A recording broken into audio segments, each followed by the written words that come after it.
Let me begin where this chapter has to begin.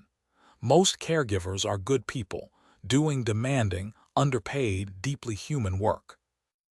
Home health aides, house cleaners, the neighbor who drives you to appointments, the daughter who handles the bills. The overwhelming majority are honest, and many are quietly heroic. Nothing in this chapter should make you suspicious of someone who has earned your trust. But because the person in the best position to steal is always the person closest to you, it's worth knowing what the warning signs actually look like. The way you'd know the signs of a stroke without expecting one. This is knowledge kept in a drawer, not worn on your face. Here's the truth. The large majority of elder financial exploitation is committed by someone the victim knows, a family member, a caregiver, or a trusted acquaintance. Knowing the warning signs isn't distrust. It's the same ordinary prudence as locking a door. Research cited by the Consumer Financial Protection Bureau puts the share committed by someone known to the victim at roughly 72%, and some organizations estimate it higher still. What makes it so hard to catch is that it rarely announces itself. It starts small. It's committed by someone with a legitimate reason to be there, and it's often discovered only after months or years. And it's badly underreported. By one widely cited estimate, only about 1 in 44 cases is ever reported, because victims feel shame, fear losing their independence, or want to protect the person doing it. So the warning signs. First, the financial ones. Unexplained withdrawals or transfers, or amounts that don't match your usual habits. Bank statements and mail stop arriving, redirected so you can't see them. Unpaid bills piling up, despite having the money to pay them. Checks with signatures that look off, or made out as gifts. Missing cash, jewelry, or valuables, misplaced repeatedly.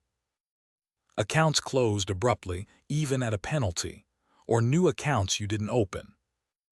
And a new name added to an account, card, or deed. Now, the relationship and document signs. Sudden changes to a will, deed, or power of attorney, especially if arranged quickly or with a lawyer you didn't choose. A new person managing your finances without clear, documented authority. And isolation. This is the most important one. Someone begins controlling access to your phone, mail, or visitors, discourages family and old friends, explains why others can't be trusted or are only after your money. Isolation is both a warning sign and the tool that makes everything else possible. And finally, unusual deference or anxiety around a helper when money comes up, feeling you must ask permission or not wanting to upset them. So here's what to do. Keep your own eyes on your accounts. Transaction alerts and a monthly look at statements are the single most effective protection. No confrontation required. Keep mail and statements coming to you, and notice immediately if they stop. Keep more than one person in your life. The scam that needs isolation fails when several people are around.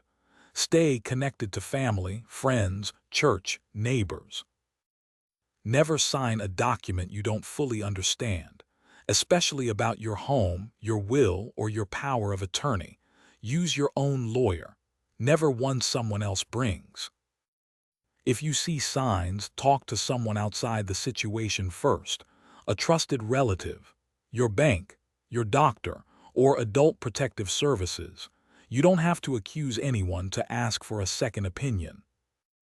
And report suspected exploitation to Adult Protective Services, findable through the National Elder Care Locator at 1-800-677-1116 and your local police. Here's what I'd do. I'd protect myself with structure rather than suspicion. I'd set up alerts on my accounts and glance at my statements each month, so that nothing depends on me judging anyone's character. The numbers would simply tell me if something was wrong. That way, I could welcome help into my home without ever needing to watch a person's hands. And I'd guard one thing above all, not letting anyone become the only person in my life, because the single strongest signal isn't a missing check. It's someone slowly positioning themselves between me and everyone who loves me. Anybody who works to shrink my world, however kindly they frame it, has told me something important. Isolation is the tool, so company is the defense. So let's practice. A helper you like has been with you 8 months. Lately, your bank statements stopped arriving. She says she's keeping them organized. She's mentioned twice that your son only calls when he wants something. And last week, she brought a friend who's a notary, suggesting you update some paperwork while he was there. Run the signs, statements redirected, family being undermined, and a document push with a lawyer you didn't choose. You don't confront her, you call your son, request statements sent to you again, and sign nothing. Whatever's happening, you've restored the two things that protect you: your own eyes on your money and your family in your life.